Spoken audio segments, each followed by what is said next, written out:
Have you ever wondered what it is that makes you clean or unclean in the eyes of God? At least the pre-Jesus God? Then stick with me and find out more.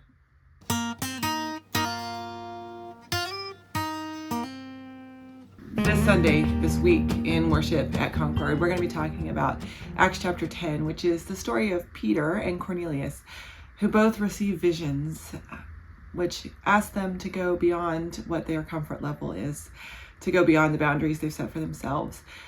There's a very specific part of it that's really interesting and strange. Peter has a vision on the rooftop of a sheet descending from heaven with clean and unclean animals, and God commands him to eat all of them, to cook every animal on that sheet and to eat it. And so what is it? What's the deal? Why is Peter so concerned about not eating unclean things? Well, the first thing that we need to know is that the first appearance of this idea of clean and unclean animals is actually in Genesis.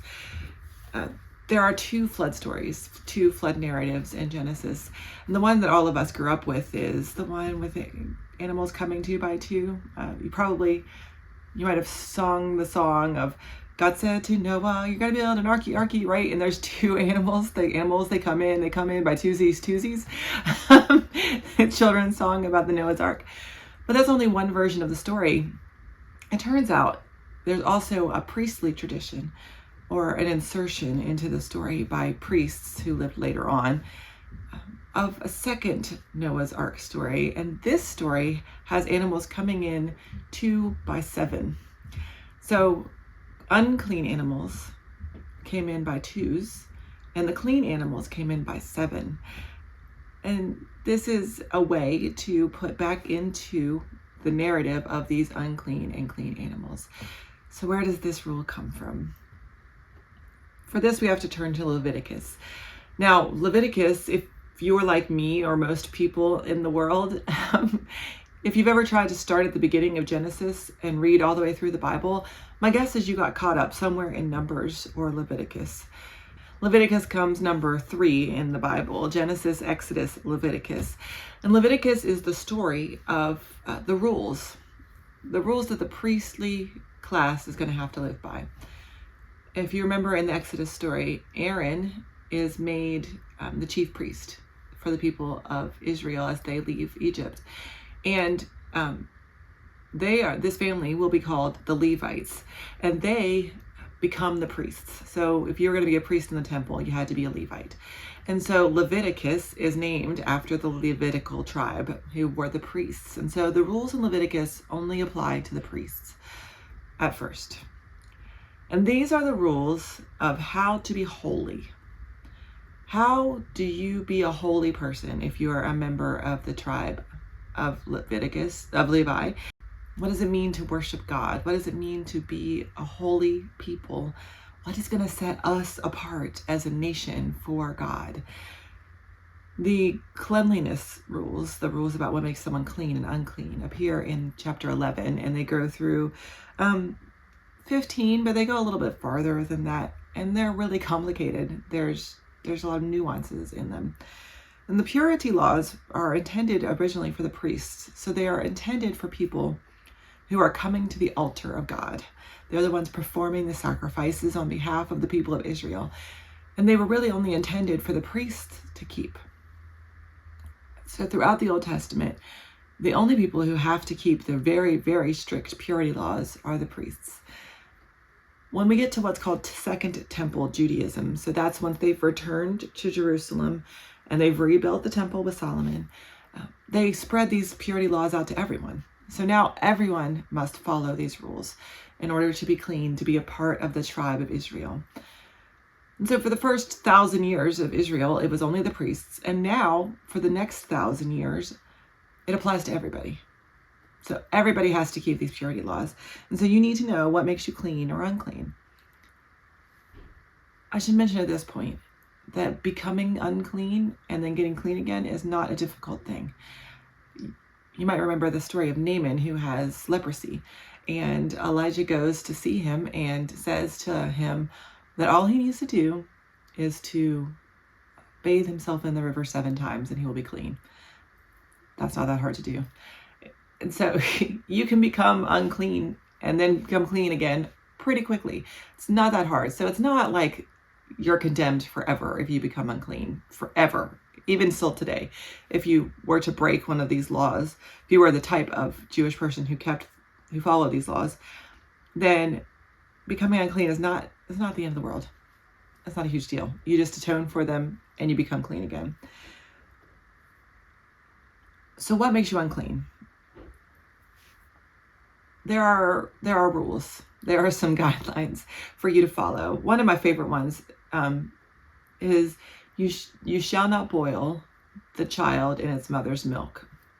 So, for example, you couldn't have a cheeseburger, because you have hamburger made from cow, right? And cheese made from the mother's milk.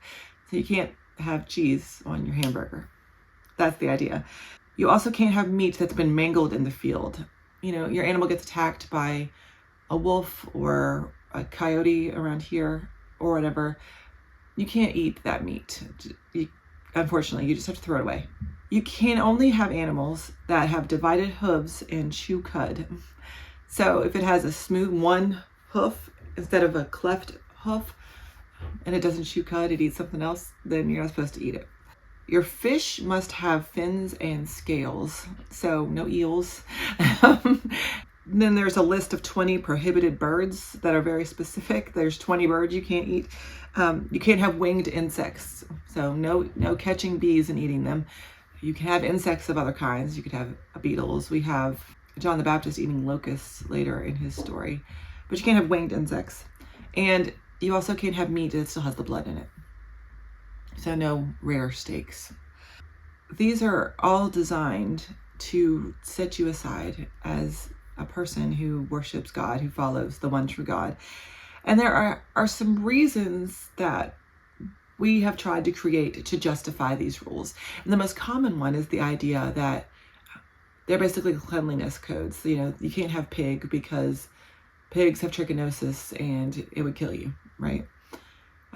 But one, they didn't know anything about the germ theory at the time, so they weren't creating these rules to avoid deadly germs. Two, if you cook the pig, it's clean and you can eat it. So there would be no reason to have a prohibition against all pig forever.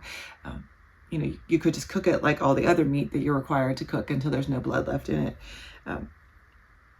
And so there's something deeper about these rules. It's not just to keep people clean. One of the rules is you can't have mixed fibers. So you couldn't wear a coat with cotton and wool in it. You couldn't wear pants that have polyester and rayon in it. You can't have unnatural fibers either. So polyester's out.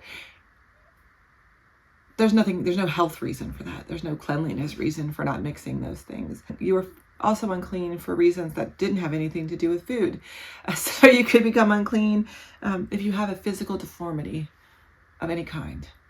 So if you have, if you were born with a physical deformity, if you had club foot or a cleft palate, or, you were born with not all your fingers and toes, that kind of thing, you couldn't have it, but it had to be something that people could see. So they didn't know, like some people are born with one kidney, fine, because they couldn't see it. So you couldn't have anything on your body that people could see that obviously made you different. So you also couldn't have things like bodily discharge, right? Which is kind of gross. But if you had a runny nose or a cough or a seeping wound of some sort, or you were a woman and you were menstruating, you're unclean. No bodily discharge. If you'd had contact with a dead body, you were unclean. Someone had to have contact with dead bodies, right? You have to have an undertaker. So that person was ritually becoming clean and unclean over and over again. You couldn't have a skin disease, right? Leprosy we know about, but if you had acne, right, you're out, you're unclean. Acne is not contagious. There's no health reason for that. You couldn't have defects in your house. So if there was mold, you're out. And here's the really interesting part. You were unclean differently depending on whether you had a male child or a female child after childbirth. So if you give birth to a child, you are unclean for a certain number of days. And any woman who's given birth to a child understands this. But if you are given birth to a male child, you were unclean for 7 days. So no one could come near you for 7 days. And then ritually unclean for 33 days. So you'd have to wait 33 days before you could go to the temple. If you had a female child, it doubled. So you were unclean for 14 days. Nobody could come around you. You were ritually unclean for 66 days. And there's no health reason for that. The only clear reason for that is that male children had more value in the eyes of their society. And so the uncleanness was more of a punishment. There's no health reason for that.